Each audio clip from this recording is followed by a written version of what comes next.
What about when it's mature animal now? Can go up to 1,500. 1,500? Yeah, 1,500. Multiplied by 1,000 animals. I'm getting right? a private jet, I'm getting a G-Wagon.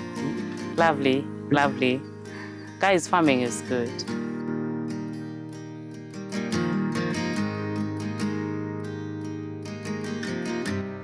Business, which we are trying to focus on growing. Yes. So we started this last year, but one. And our dream and plan, I ran this with my cousin. I introduced him to you, Caleb. And our dream is to grow the numbers. We should be able to start fattening. That's why right now our focus is on growing numbers and then fattening and ensuring that by God's grace, we should be able to set up a quality butcher.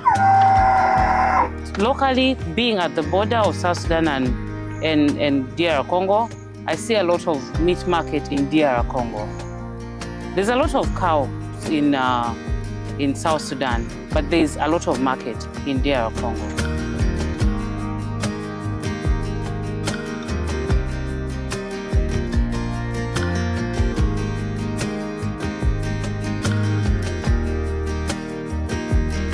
This is Anho Panguyo, a proud farmer from Yumbe, West Nile, Uganda. I'm an agri-entrepreneur.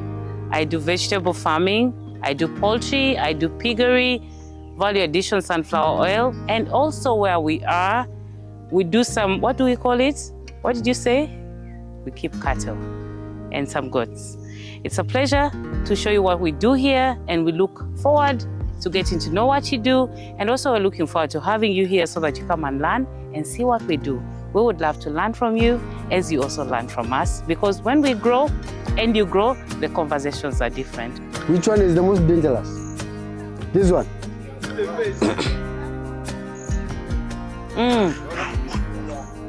Ken, don't go there. Is this a business to you or just for ornament? No, it's business, which we are trying to focus on growing. Yes. So we started this last year, but one. And our dream and plan, I ran this with my cousin. I introduced him to you, Caleb. And our dream is to grow the numbers. Yeah. What is your 5 years plan from today? Well, we should be able to start fattening. That's why right now our focus is on growing numbers and then fattening and ensuring that by God's grace, we should be able to set up a quality butcher. Past slaughtering, because this type of animal is considered more of ornamental. Are you thinking of something to do with agrotourism in the future, or your purpose is just to see meat in people's plate? The purpose is meat. The purpose is meat, to be frank, yeah. We haven't thought about agrotourism in this space. Why is it meat more important to you using this breed than not other breeds? It's one, it's the breed is of quality, and also in terms of size, because we're looking at the number of kgs. So if you look at this compared with the local breeds, this is heavier. It's heavier, and then also milk production is good. Our biggest focus is really not on milk production, but the size, the number of kgs is huge. So in terms of quantity, it's huge, and also the meat quality is good. The quality of the meat, is it tender, or is it sweet, or is it both? You know, when you talk of quality. Tender and sweet. Tender and sweet. Yes. Have you already consumed one? Or no, I haven't, but I eat meat, so I buy a lot of meat from the butcher, so I'm able to know that this is Ankole cow meat. Breeding. I know breeding is also a point of interest to many business people. Yeah. Have you thought of you, other than meat production, setting up a breeding center or being able to be a good distributor of Ankole cows or livestock within maybe East Africa or Africa? Well, this is a take home for us, something to think about. You know, just instead of focusing on growing numbers, what is that is of value that we can add in this place? Can we be a center where we have good production of numbers, then we're able to supply to other people? this is a take home for us. And I want to take you back to the tender meat that you talked about. Yeah. Is it more on the Ugandan market, or you've seen interest outside Uganda, maybe the export to outside Africa, to Middle East? Has something of sort or an idea come to you? Well, I really haven't thought about that. But locally, being at the border of South Sudan and DR Congo, I see a lot of meat market in DR Congo. There's a lot of cows in South Sudan, but there's a lot of market in DR Congo. Talking of DR Congo, yeah. Yes. Comparing the distance and also there are other farmers who are in Congo, maybe doing not necessarily the Ankole but other ones. How competitive will you consider yourself taking your meat from Uganda to Congo? The market is diverse. And let me tell you, by the time people start growing something or keeping something, it's not just out of the blue. It's because they have done a market survey. Now, why I said it was a take home for us is so that we go back to our books and say, now, where do we start from? You know, can we have connections? Can we start having sources? And that way, we'll be able to position ourselves very well market-wise. Yeah. And numbers never lies. And if you decide today to supply, let's take for example, even Arua alone and Congo maybe. This is just 1 day. 1 day. Less than a day. Less than a day. Yeah. So that means, when will be that dream due, or when do you expect to achieve the dream that you are dreaming? And don't forget, time waits for no man. Somebody else is thinking like you. Yeah. I'm looking at 10 years from now. Yeah, 10 years. 10 years from now? Because if you see the numbers now, let's just turn around. I know we have some 20-something that are still out. Yes. They're just going to send them back here. If you look at numbers, to be frank, this is nothing. This is nothing. When hopefully you'll visit Western Uganda and even parts of Central Uganda, this is the number of the babies that they have. There are people who have thousands, tens of thousands. So where we are, this is just a step to baby step. Meaning people are taking baby steps, but for us we haven't even reached baby steps. But being, like I've always said, being very intentional, being focused and purpose-driven, we want to be able to reach where those other people are. That is our dream.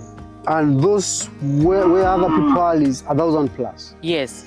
Hundreds and thousands in numbers. We would love to be there. 100 and 1,000 or 1,000 in hundreds? Hundreds, then thousands, then hundreds of thousands. Which simple steps, or what is the secret that you are holding at the moment that will carry you now to 1,000 in future? Because you have something that, the action plan that you're doing today, next week, next month, next year, 5 years, 10 years for you to achieve. Which are those secrets? Number one, best practices. Number one is the quality of the breeds.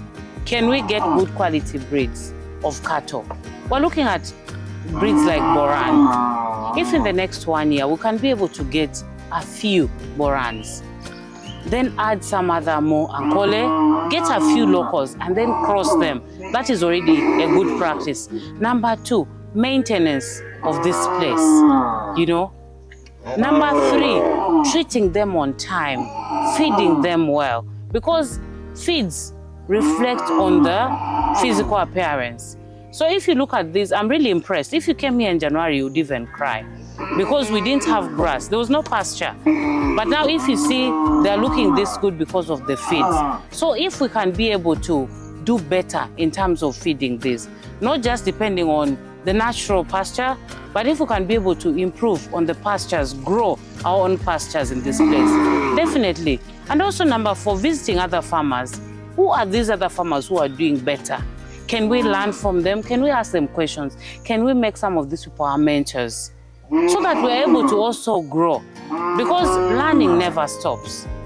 Learning never stops. So we want to be able to learn from other people. We want to be able to invest in research so that we can be able to grow. To be frank, this, not even baby steps yet. But we want to be able to go there. Yeah. Let me first be walking. I'll protect you. Don't Slave worry. farmers usually stand very far. No. I'm protecting you. I'm behind you. Let me come and stand there. Please, You know, please, I'm a slave farmer. Yes. Slave farmers usually stand far. Prevention is better than cure. Prevention. Very true. As we prevent, Yeah. as we talk about the prevention and the cure of everything, I understand pastures, like you mentioned, is key to growth. Yes. Do you have a capacity in Martha's pasture or the land to be able to hold 1,000 animals in the near future? Yes, if we look at the size of this land, this is ample. Did Caleb tell you how many acres this is? No. Okay, this is more than 200 acres. Yes. So we have actually capacity to grow pastures and also to set up paddocks where we can be able to keep these animals. So the potential is there. Yeah. To other farmers who may be interested in this, you've started. Yeah. You felt the pain. Yes. I can see now you're smiling. What should they do and what should they avoid when they're starting? Number one is, I always tell people, don't let excitement lead. Don't let excitement lead. Many times we get so excited and then we forget the dream. The dream is to grow. I tell farmers, don't get too excited. Secondly, be focused. Be very intentional. What is it that you want? Don't keep this and say it is so that I can just be like those other people. Be very intentional and say, I want to do this as a business. Me, I'm a businesswoman. On all these things, I'm counting money. You get? This, I'm looking at money, I'm looking at money, I'm looking at money. So when you start this as a business, run it as a business, very intentionally. The value of one cow here in dollars, like the big bull here, how much will it go for, or how much is it going for? Between $1,000 to $1,300 at this stage now. What about when it's mature animal now? Can go up to 1,500. 1,500? Yeah, 1,500. Multiplied by 1,000 animals. That is what we are looking for in the next 10 years, I'm getting right? a private jet, I'm getting a G-Wagon. I'm joking, yes, when we make it here. A private jet, I know a private jet is a must because you already have a space. You have a landing space. 200 acres is enough to land a private jet. Lovely, lovely. Guys, farming is good. So, see you in few years from now. Yeah. Possibly. Please. To watch these animals above the sky. Please. I'm so hopeful. Thank and with you. the dream that you're carrying with you the conversation, this is very possible. Thank you very much. Thank you, Anne. Always a pleasure. Keep up the good job. Please come again and again and again. You inspire me. Thank you. Thank you.